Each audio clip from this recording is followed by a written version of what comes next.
Welcome to EdTech Tuesday. I'm Jennifer Gibson. And I'm Rich Dixon. All right, what do you have? All right, I have something that I feel pretty excited about. I've waited a few years, and I know there's literally millions of others that have as well for this on the iPad. And it's the Office Suite presented by Microsoft. I am so excited that that's what you brought today because I have been waiting to look at this. All right, a number of people are used to using Microsoft Word, Excel, PowerPoint, and other Microsoft tools at their school and at their home. And finally, Microsoft has released an app that allows you to not only open Word, for example, or PowerPoint or Excel, but to actually create and then edit other files. And that's a huge game changer. And I was just reading an article yesterday that said you could actually still look at and view files for free, but yes, to edit, you have to pay for the service. It's a really good point. Each app is technically free through the App Store, but in order to create or edit, you actually need to have what's called a Microsoft 365 subscription. What is that? Ryan? Okay, that's $9 per month. Okay. And if you're to sign up by using the app, it actually requires you to have a full year commitment, which is $99.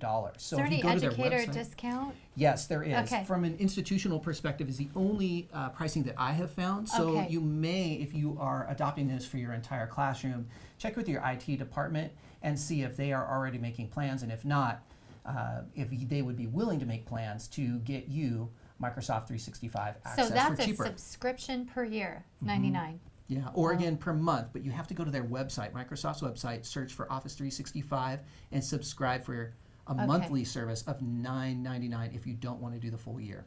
Okay, I'm going to go ahead and start by opening up Microsoft Word just as an example.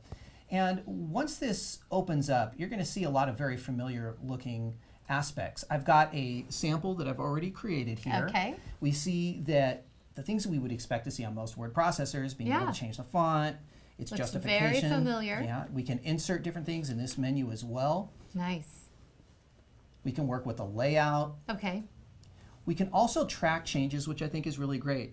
Much like with the Google suite of apps, you can actually work with somebody else, multiple people actually. Do they have to have a subscription to be able to? Unfortunately, yes, to be able to edit as well. But you can actually work and see each other's changes in real time. And if you want to go back and see who made which changes at what point, especially if you have student work and you're trying to gauge how much individual students have contributed to the project as part of their grade, you can go back and do that through track changes, which is really nice.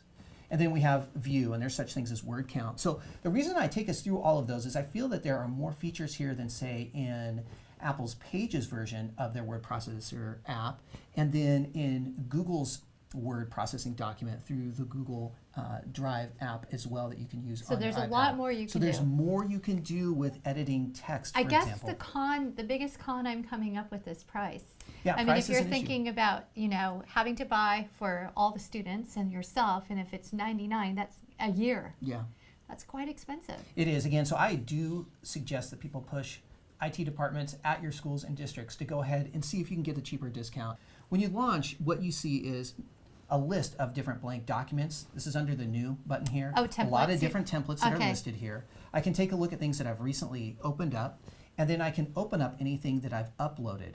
And I want to talk about that upload process. In order to upload things, what you do is you launch your copy, your version of Microsoft Word. If it's one of the newer versions, this will work.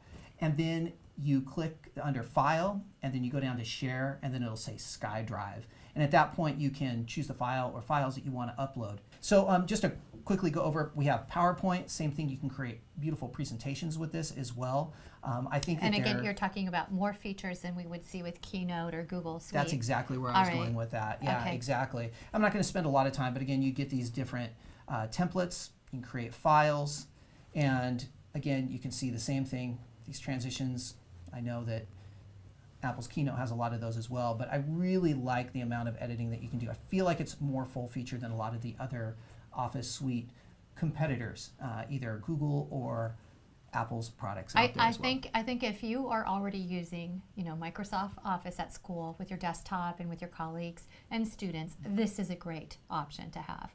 And again, with SkyDrive, it really ties things back to cloud. So even back at home, if you have the proper versions of Word and whatnot, that makes a lot of sense. You can still access that same content even if you're not using the same device you have at school. And if you're not using this at school and you're using the Google Docs, I think that probably isn't going to be a good option. So you're just going to have to take a look at this and see what best fits your scenario with these kinds of tools. But for Microsoft users, I think this is a day that many of us have been looking for.